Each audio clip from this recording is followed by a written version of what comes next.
ready for the main event here. Please welcome up Vicki Mayo of TouchPoints Solutions.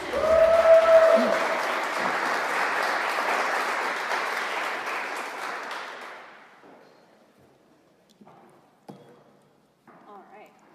Hi. So Vicki is probably one of the most entrepreneurial entrepreneurs I've ever met. She is definitely your definition of a serial entrepreneur. When I heard her story, I was absolutely floored. So I can't wait for you all to hear what she has to say. She's so impressive, and we'll get right to it. So thank you, and thank you for having me here, and thank you, Startup Grind. Yeah, absolutely. So Vicki, when did you move here to Arizona? Because you're not a native here, but you did come out here with your family. So I moved to Arizona when I was 12 years old. My dad was in the hospitality industry, and had one of the top performing hotels for Best Western. And so he came out to the headquarters and had a little bit of extra time and asked everybody, what's Arizona about? What should I see? And everyone kept telling him to see Sedona. So after a lot of cajoling, he finally rented a car.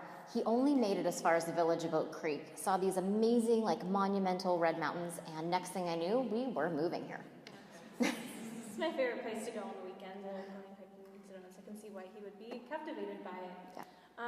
So you have a really unique story about how you even got into entrepreneurism. And so tell us about the very first company you started and how old you were. This is impressive. Thank you. So here I was, moved from Georgia to Arizona, and was a little lonely as a kid, and I didn't know what to do with myself. So my dad and I were talking, and he said, well, why don't you start a company? And I said, great idea. I have a great idea. So I'm 14 years old, and every weekend I would place an ad in the Arizona Republic. This was back when people did that. So talk late mid-90s. And I put an ad in the paper, and I would say, call me at Sedona Reservations, and I had a URL, sedonareservations.com, big deal to have a website. I will book your hotel travel. This was essentially almost like a forerunner to what Expedia would eventually take over and do.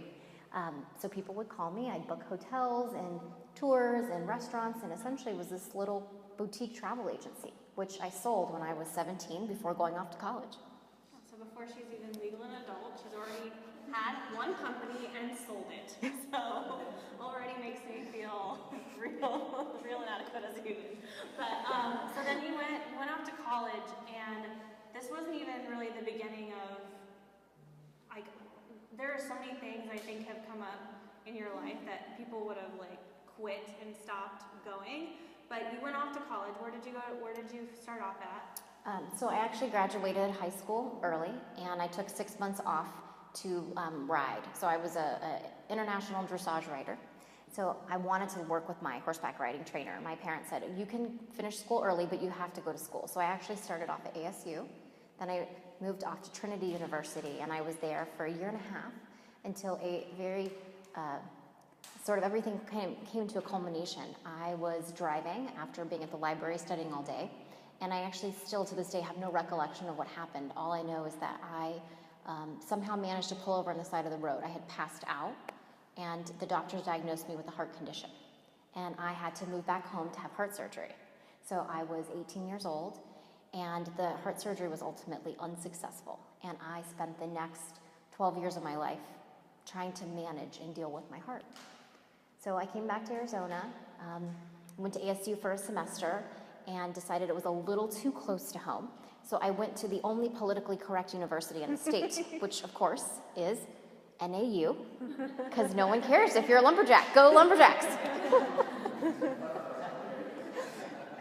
And then that was my college story. Yeah, and then so what did you go to school for? So I actually have 2 degrees. One is in political science. I knew I wanted to be an attorney because I wanted to help people. I didn't think everyone was guilty. I would say that all the time.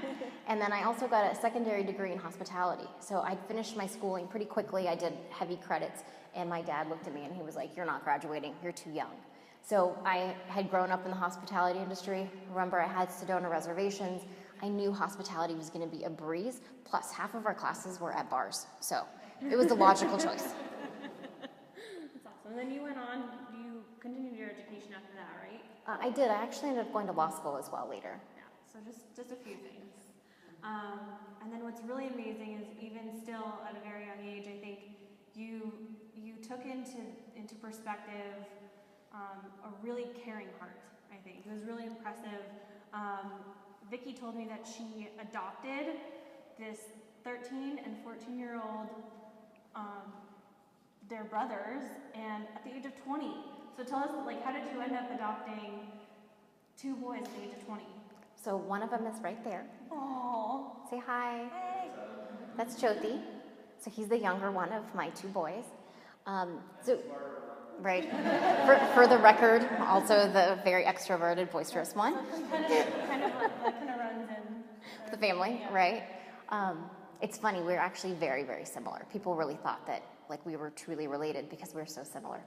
But sort of interesting course of events. We're of the Sikh faith, both Jyoti, Amin, and I had been going to our local temple, and I had seen the boys actually when they first came from India, and I'd seen them, for quite some time. And one day they just didn't come as much anymore. So I started asking around, and come to find out, their parents had been deported, and they came home from school one day, and basically their parents never came back. And they were living by themselves in this apartment, and they were kind of working odd jobs and trying to go to school. And I was very upset by it because people were helping them. They would drop off food or drop off money, but no one ever took them in and said, come live with me. And I didn't think it was right. So a lesson that I always tell to entrepreneurs, and I always say, I think naivete is your best friend, because sometimes you make decisions because you think it's the right decision, and it turns out to be right. And if you listen to experience or what other people tell you, they'll tell you it's not right. So I graduated from college at 20, and I drove to the boys' apartment, and I picked them up. And I said, I'm going to be your mom now. So I became an overnight mom at 20. Yeah, let's talk about I'm floored by her life, and she's only gotten to the age of 20 so far, so let's keep going. Thanks. So what would you like to hear next? Yeah. So how did you, at the age of 20, find a way to support your family? So that was really tough. So here I am 20. My parents were so furious with me, they actually disowned me. They're originally from India, and so the immigrant mentality as a woman is my job was to get married. And now who was going to marry me now that I had 2 teenage boys, which now thinking back on it, I'm like, my goodness, I had just took in 2 teenage boys. But so my parents were very upset, and they didn't necessarily agree with my decision. So initially it was very tough. I had realized that when you're 20, the really grown-up thing to do is to buy a house, and this was the days of 100% financing. And so I went out and bought a house at like 7.5% interest rate. I mean, insanity. So every penny I made was going towards paying this crazy mortgage. And I knew the only way that I could still be there for the kids and be responsible was to work for myself. So I started my next company, which was a mortgage company. And I went out and got loans, and I worked really hard that first year. I mean, really hard. The kids would be like, Mom, what are you doing? I'm like, I'm researching unique loans. I mean, this is really what I would be doing at midnight. And so we made it through. It's amazing. So, and then I think you have another really cool story, too, about how you met your husband. So if you want to tell a little bit of that story. Sure. So those of you guys that have boys or know about teenage boys, they're all trouble. All trouble. So I thought, teenage boys, what are they going to do? They're going to do drugs and have sex. And I'm like, so what am I going to do to not let them do drugs and have sex? And I thought, I'm just going to make them so tired, they have absolutely no chance of getting in trouble. So I put my poor boys in every single sport I could find. I mean, every single sport. So they would run from practice to practice to practice to practice and come home and do homework and then pass out. So one of the sports I put him into was field hockey. So being of the Indian culture, in India, the second biggest sport after cricket is field hockey. So I thought, this is great. I'm going to put the kids in field hockey. They're going to make Indian friends. They're going to learn about their culture. Well, I show up at field hockey, and their hockey coach, for the record, if anyone ever sees my husband, super dorky. I just kind of didn't think about him. Well, 6 months later, we ended up going to a hockey tournament, and we sort of hit it off. 6 months after that, he asked me to marry him. And 3 months after that, we had this amazing 7-day wedding in India. So a little bit of the whirlwind. then you started another company then after the mortgage company as well. Kind of share a little bit of that story, what it was, and yeah. Certainly. So I started a hotel management company. So again, that was my background. I had a degree in hospitality, something that I was comfortable with. And I knew the Sedona market because I had done Sedona reservations. So this was very easy for me. I knew how to market it. I knew how to really make it run successfully. So I started managing properties in Sedona. And then that business just kept growing. And I started getting opportunities to consult nationally for boutique hotels. So I did that for quite some time, a couple of years. And during that time, I had my first biological son, who's now 9, and then I had my daughter. And my daughter was born ill. So while she was in my stomach, I had very difficult pregnancies, but while I was in my very last month, my umbilical cord shut, and the blood was actually cut off to her. So when she was born, she was bright red, because every cell in her body had turned into oxygen to keep her alive. So when she was born, she cried all the time. I mean, nobody would watch her. I mean, like, nobody would watch her, not even my mom. And so I couldn't commute back and forth to Sedona, and I couldn't travel. I couldn't keep that schedule. And I was so thrilled. 3 boys. Finally had, like, this gorgeous little girl. It was not even a choice. It was not even, like, a decision I had to make. I just knew. I'm gonna stop working. I'm gonna stay home with her, and I'm gonna find a way to make her feel better. So it was a long year, and then she finally started feeling better. But I stopped doing the hotel business. And then you went to a medical conference, right? Is that what happened? Or no? It was a conference where you met your co-founder. So. Oh, right. Yeah. Well, there was one piece in between. Okay, let's back it up then. Okay, all right. So during this time, my husband had started an IT company, and it was called Valor IT, and he wanted to grow it. So he's very visionary, a big picture thinker, but he needed someone who could execute. So about this time, Mayor was 2, and I was getting a little antsy. I'd been home for a year. And he said, why don't you come and be my VP/my COO? And I said, done. So over a very quick amount of time, we grew the company globally. So it went from 20 employees to over 1,300. We opened up sites in Costa Rica and the Philippines and scaled everything up. So I have a tech background. I learned tech and call center while I was at Valor. And during all this time, I realized, gosh, my son at this time is definitely not normal. Like, he's really strange. Like, he was reading at 2 and telling me all these very smart things. And so I kind of researched and found out that he was gifted. So there's a great community for gifted individuals here in Arizona.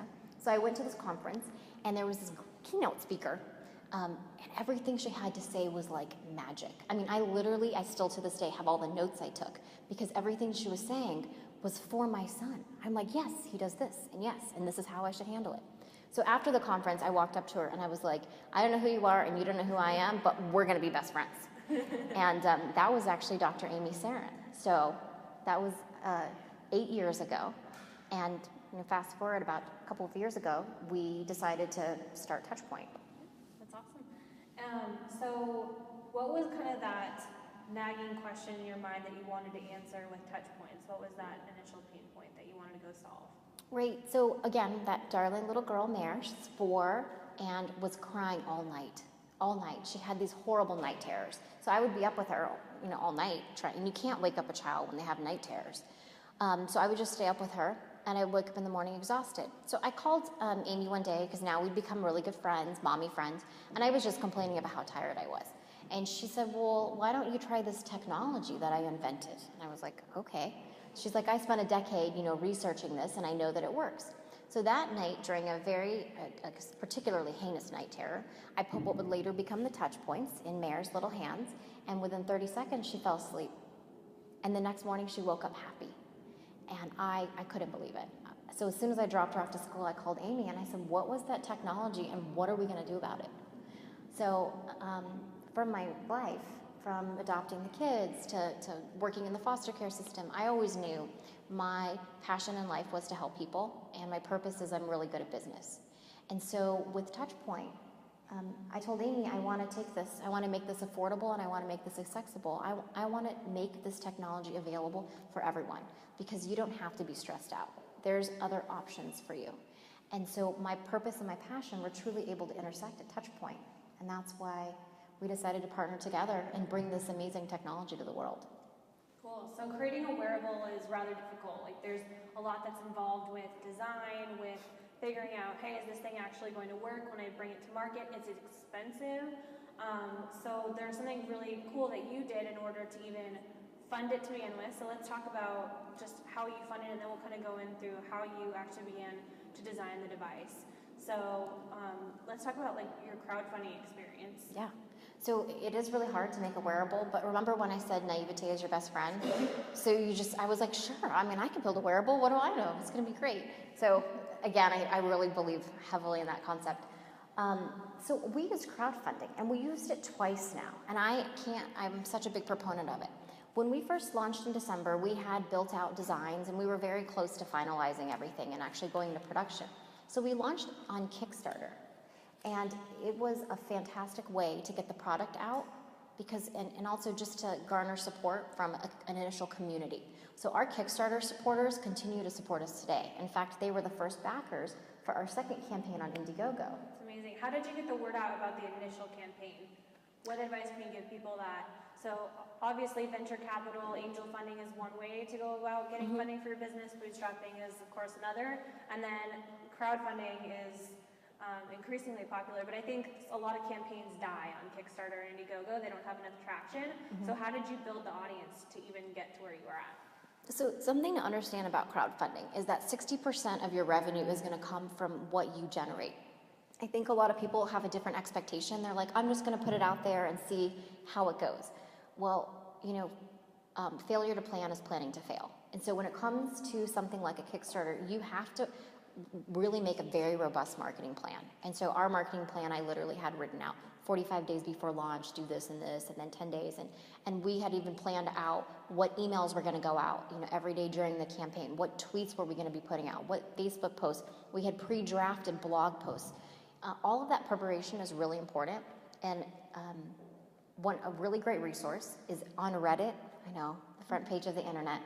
There's actually really great threads that talk about what are some tips to crowdfunding. And I actually really scoured Reddit when I was trying to prep and learn. And there was great posts about tips to try and websites to visit. So I highly recommend that. But really what kickstarts your campaign is having a strong social media base and or a high email list. So there's an app called EverContact. It's about $200 to download, but one of the best investments you'll ever make. You download it, and it actually pulls every single person that ever emailed you or you ever emailed out of your Outlook. And it goes onto Gmail too. So you can build up your email list really quickly, And then I would suggest using a MailChimp or something with the dummy account to get everybody to opt in so you don't get blacklisted. Then you can make a real email account. Good advice. I'm being honest. So then the next step to actually having a crowdfunding campaign is to deliver the product that you said you were going to deliver. And I think a lot of crowdfunding campaigns are really notorious for not actually delivering. I mean, there's these horrible nightmare stories. So how did you make sure that you were not one of these nightmare Kickstarter stories? So again, I think people have this expectation, I have a really great idea, I'm going to go out and I'm just going to fund it. And assuming you can garner the support to get your campaign funded, I think that there's a little disconnect between how hard it really is to get a product out. So my suggestion to people is don't go out to crowdfund when you only have an idea. I really feel strongly that if you're going to be successful and you're going to have something to stand on, you should wait until you're actually almost placing that production order, or maybe you're already in production and you use it as a pre-sales venue. That's really the best way, because if you have too long of a delay between when people order your product and you deliver it, you're going to start getting inundated by refunds and people saying my product didn't come out, and then you're going to be battling this uphill battle on social media. People think you're a scam.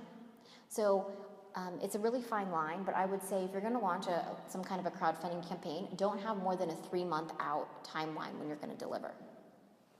Great. And then how did you even begin sorting out the process to get a wearable product into the market? How did you get design? How did you get the actual plastics? That's a huge, I wouldn't even know where to start, so. I didn't know where to start either. So what I did was I was like, a wearable. Well, it has to have plastic on the outside. I literally started calling local plastic houses, and I was like, hi, I was thinking about doing a wearable, so can you guys make plastics for me? And someone asked me, one of these plastic houses were like, well, do you even have designs? And I said, well, no, do I have to hire someone to do that for me?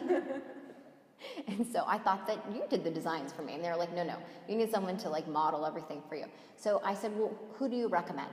So then I called and they said, this is my list of who I recommend. So I called every single plastic house back and I said, hey, do you have a list of people you recommend? So another piece of advice, don't ever give up. It's okay to ask dumb questions, just start. Because if you just start, all the pieces will fall into place. But I think people you get stuck and I'm scared to ask the questions. Just ask them. And when you start asking the questions, that's when you get the answers. So, yes, yeah. So that's great. So when you had V1 of your product out, what were the things that you learned about your V1 product that you took with you when you went to design V2? So we had a lot of initial feedback. So first off, what we thought who we were going to sell to ended up not being who was buying. I thought we were going to sell our wearable just to men, because men seem to like wearables. They like wearing watches. Moms bought our devices. Maybe because we were women and we only knew how to market to women. So suddenly we had this influx of moms buying TouchPoints and using them on their kids.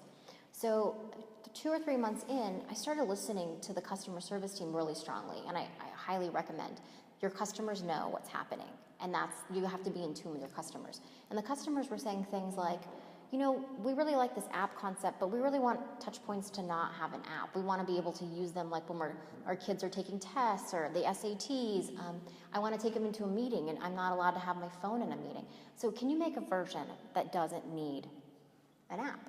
So all of that consumer feedback really is what kicked off for us making the TouchPoints basic version, which we also crowdfunded on Indiegogo.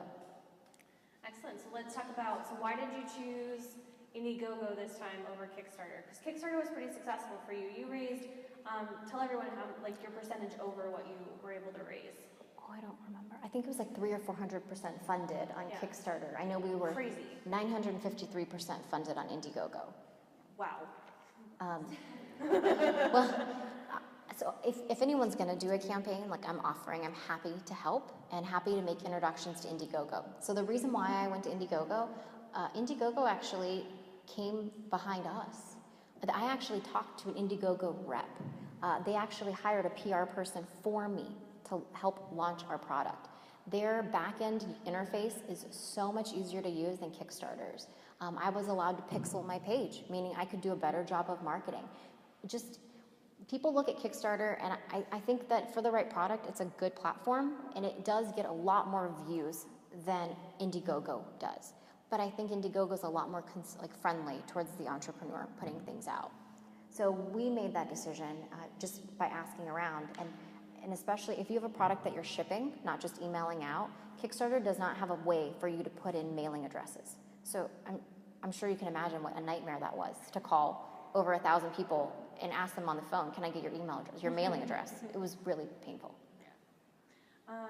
And so you finish these campaigns, and then you actually do something really unique when it comes to your packaging and how you actually bring this to market. A few months ago, we had Rado Muro of Refresh Glass, who is a really well-known speaker in the conscious capitalism field.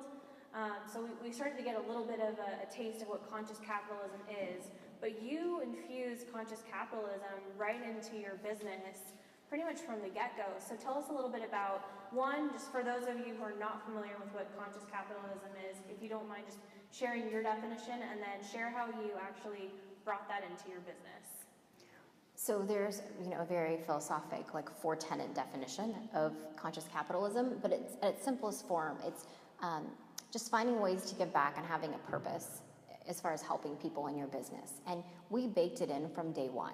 So when we first started the company, we knew that we wanted to make this technology affordable and accessible because it is life-changing. So we started off saying for every 2 touch points we sell, we're going to give 1 away. So that was the first piece that we baked in. It was almost like a Tom's model. And we priced everything knowing that. So we give a portion of every sale, goes straight into a scholarship fund. And every month we have thousands of people that apply for TouchPoints. And we have a whole scholarship committee that reads through all these applications and awards them out. And we give them to foster children, people with autism, people low income that can't afford it. Because the whole reason we did this business was not to make money. It was to help people. Because that's our greatest obligation and our greatest joy in life, is helping people. So we looked forward, how can we give the technology forwards? But we also looked backwards in our supply chain. And we said, how can we integrate this concept of conscious capitalism into the production of our products?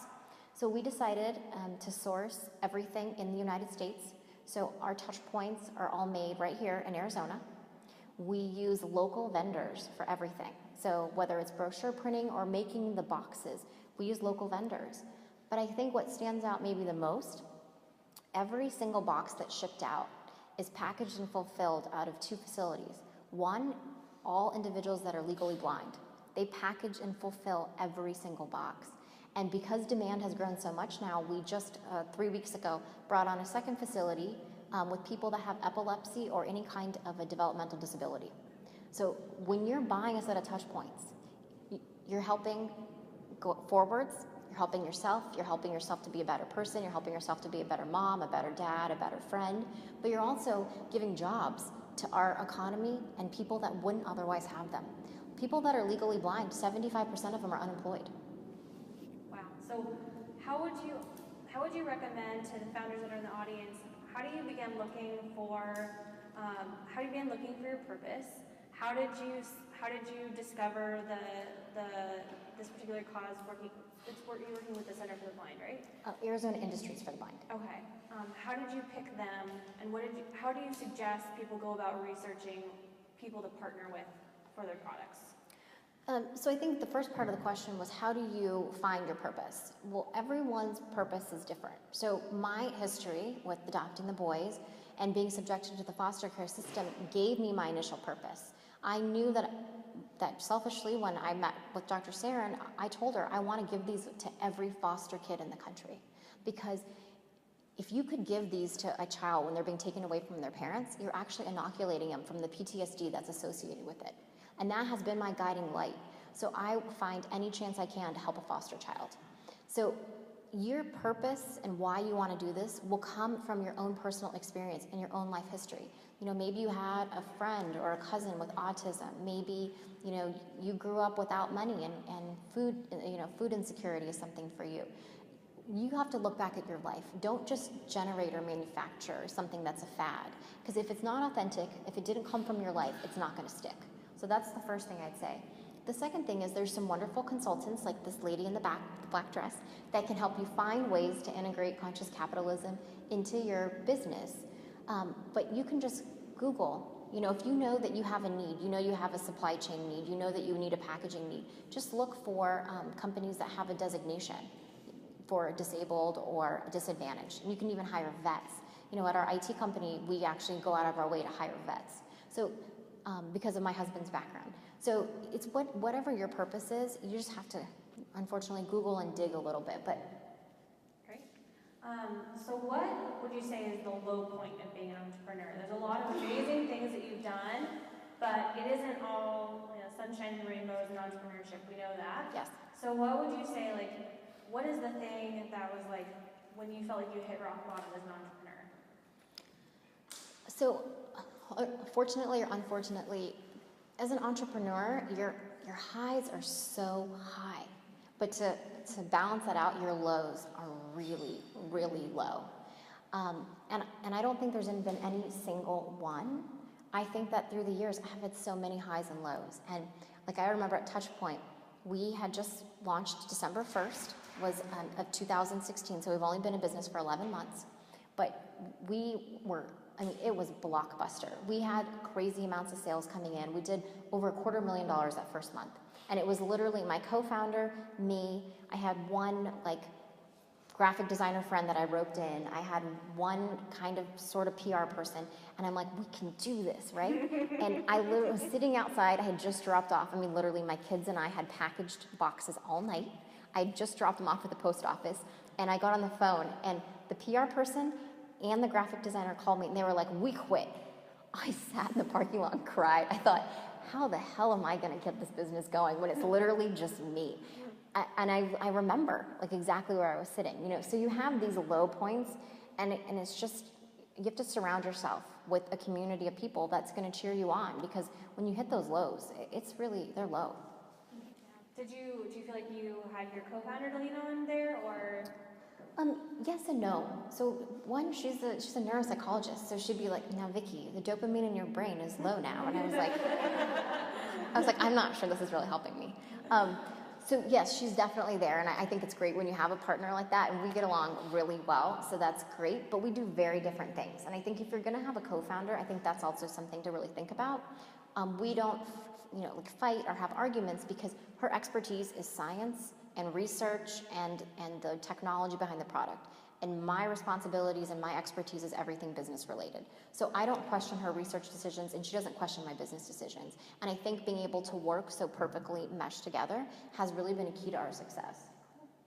So now we've talked about some of the low points. Let's talk about what is the thing that keeps you going as an entrepreneur? Because you went after this way more than once. So what made you decide to come back and start companies over and over and over again? And especially TouchPoints. What's your favorite thing about TouchPoints?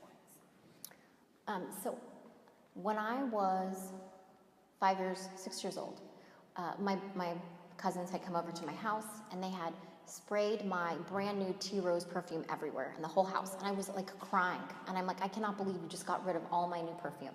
And my brother put his arm around me, and he was like, don't worry, sis. Like, you'll figure it out. And I'm like, yeah, I will. And I was like, you go downstairs and start boiling water. My little brother, you go outside and start picking rose leaves. I made them make me tea rose perfume. So I refilled my little bottle, and I was like, we still have a whole pot here of tea rose perfume. I washed out my little sister's baby food jars. I canned that stuff up, and I hawked it around the neighborhood for $2 a jar. So I knew from the time that I was 6 years old, I was going to be an entrepreneur. So what keeps me going is it's in my DNA. Like, it's not a choice. It's just who I am. Yeah. And with TouchPoint, what keeps me going is the stories.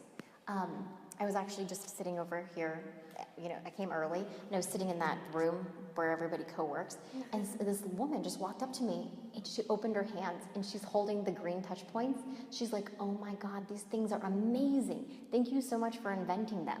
And I'm like, wow, that was really cool. Just a couple weeks ago, I was at a special kids fair, and there was a little boy and his parents that walked in. And the little boy's name was Xander, and he was stimming. He has autism. And I walked over to his dad, and I said, is he upset? And his dad thought I was going to ask him to leave. And I said, no, just hold these TouchPoints and just hand them to your son. So I was doing a talk. I looked in 10 minutes into the talk, and he's sitting still. He stopped shaking. And I looked back at his parents 20 minutes in. He's holding both his parents' hands. His mom has tears rolling down her cheeks, tears. And she came running up to me afterwards, and she was like, you just changed our lives. Like, I don't know what that thing is that you gave him, but it's amazing. And she's come back into the office. Just literally, she's like, I just came back to give you a hug. And that's why we do what we do, because we just changed Andrew's life. Like his mom said, for the first time, my son can walk through this museum and not like stim and be hyper overloaded with sensory. That's why we do what we do. Like, carry on here. Okay. So all pulled together. That was really cool. So now we're gonna get to Q&A here in a bit, but we're gonna ask some fun questions now. So we're gonna do 21 questions, rapid fire, just to get to know Vicki a little bit more. So cats or dogs? Dogs.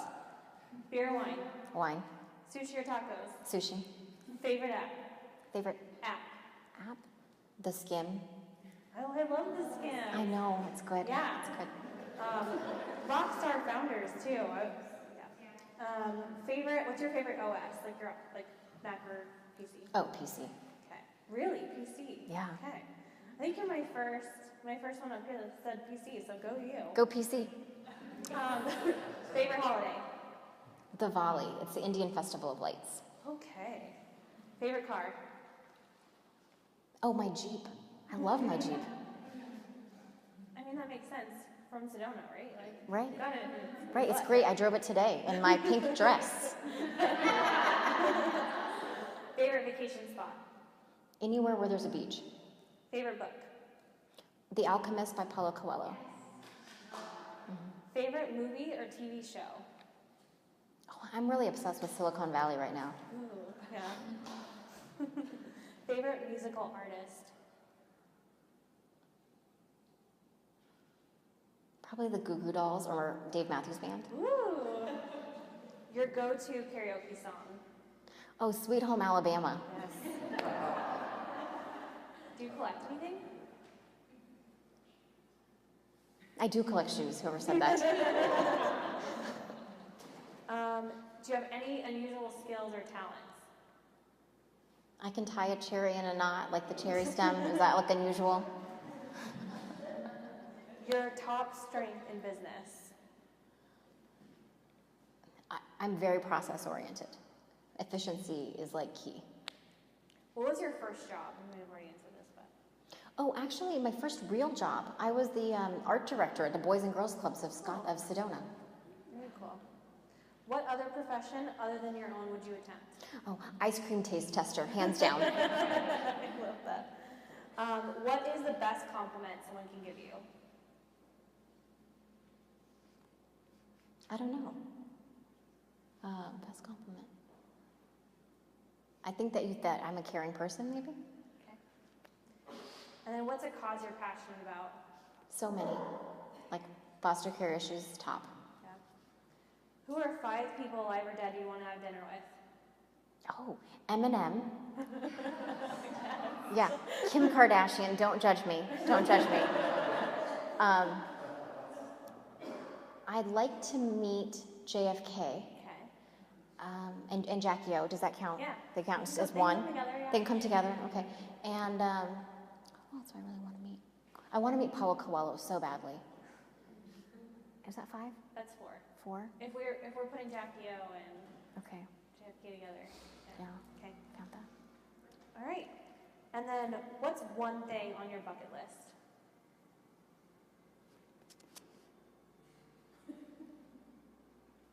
I have so many.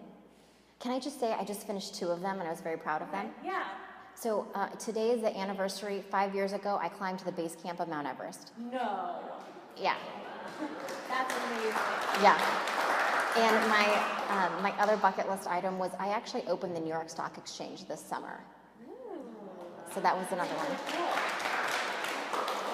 All right. Now it's time for some Q&A. So if you have a question, raise your hand. Michelle will come around.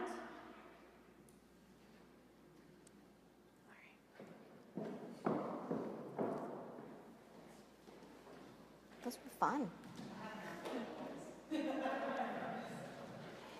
you consider undyed leather instead of plastic for your touch point? Undyed leather? Yeah, I would consider it. We have some issues with residency, so as long as I could make the product function, I would absolutely consider it.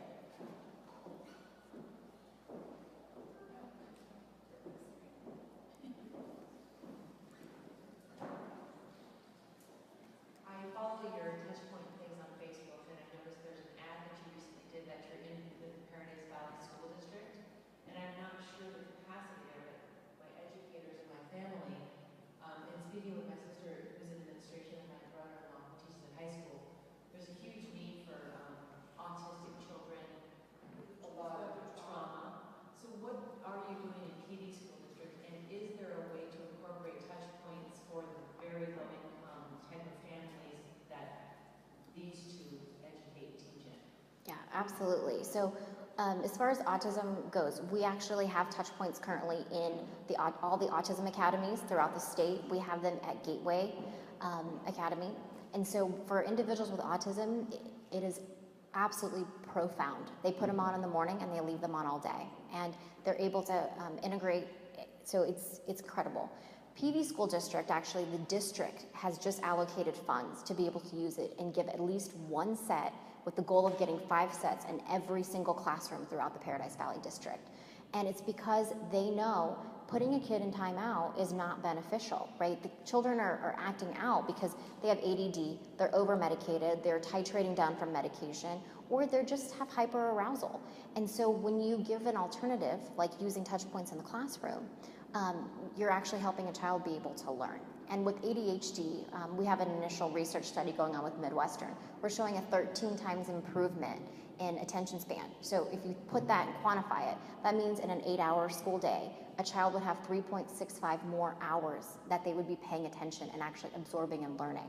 So we are integrating it. We're happy to expand our scholarship program out to some degree. We're also happy to sell sets at cost because, like I said, it's not about making money. It's about getting this technology out to people that need it. So the classrooms, we have 20 school districts throughout the country that are currently integrating TouchPoints in with the schools. And what they're doing is they're doing an opt-out letter. So they're basically saying, parents, we're excited to try this new technology in the classroom. Here's what it is. If you do not want us to try this technology with your child, please let us know. And they're opting out.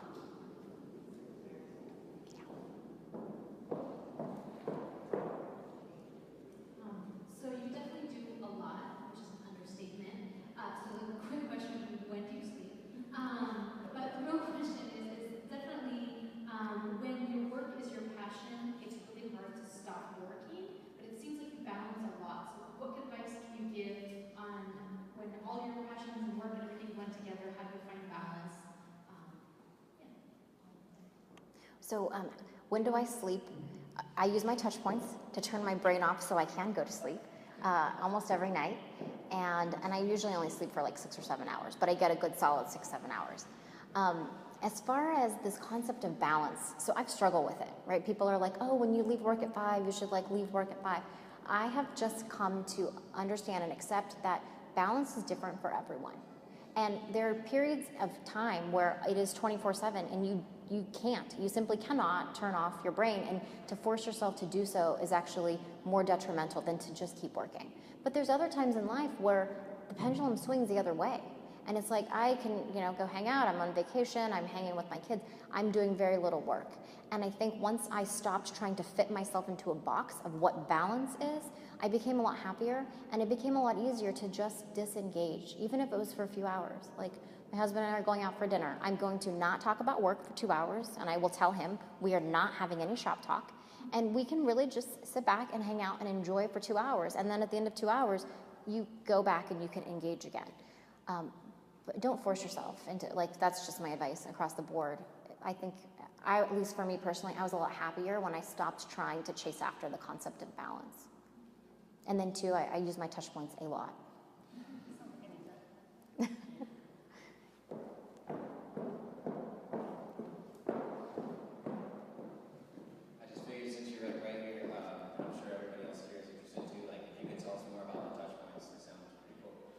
Certainly. So TouchPoints are these neuroscientific wearables. I'm wearing them now. Mine are pink. They have to be worn in a set. So you have to wear one on either side of your body. And what the TouchPoints do is they, in the broadest sense, they alleviate stress in as little as 30 seconds. And here's how. When you feel stressed out, what you might not realize is that the first thing that engages is your body's fight or flight mechanism, like the sympathetic nervous system. And what it'll do is actually make you feel sick. And it was a survival mechanism that was baked into our DNA millions of years ago. So when you think about something stressful, try it now, think of something stressful, and then notice your body. Subconsciously, your chest may have tightened up, your stomach may be hurting, you may have clenched your shoulders or your teeth, you might have a headache. That is your body's fight or flight system kicking in. When you have the TouchPoints on, your fight or flight system actually completely disengages. And so first off, your body sensation goes away within 30 seconds. And it decreases significantly. Now, secondly, your body will flip into rational, logical thinking. So now, instead of being in the sympathetic nervous system, you're in your parasympathetic nervous system. So you're thinking about the stressful event or the stressful events happening to you, and it's no longer stressful because you're being very logical and rational about it versus emotional. Now, this combination of no body sensation, rational thinking actually creates a new neural pathway in your brain. So what is a neural pathway? If you think about your brain like a gigantic filing cabinet, every event or every thought that happens has a file. And the file is usually, if it's a stressful event, like talking to your boss, there's lots of papers in that file. And they're really negative. Like every time I talk to my boss, he yells at me. Every time, I always fail with papers. So when you make these new neural pathways, what you're doing is you're putting new papers in your file very rapidly. And the new papers are all like neutral to positive. this event's not that stressful. It doesn't make my stomach hurt. Talking to my boss does not, it's not a stressful event anymore. Your brain will always pull the newest papers first. So you're essentially just reprogramming your brain and you're inoculating yourself from stress. So if you keep doing this, even just a couple of sessions or a couple of times using your touch points, you actually make any event no longer stressful. So this is why touch points are the only, they were pulled out of the only successful treatment for PTSD. Any other questions? All right. Excellent. What are your goals for TouchPoint 2018? Well, we have, we're bringing out a new product. So that's really the biggest thing. So it's going to be launched mid next year. So that's really the focus, is putting it out and then just continue growing the user base. What would be the number one advice you give to any CEO? So I'd not even just a CEO, it'd be anybody in general. Two things. Number one, your only goal for today is to just be that much better than yesterday. And the second piece is the difference between ordinary and extraordinary is just a little extra. So find that way to do the extra.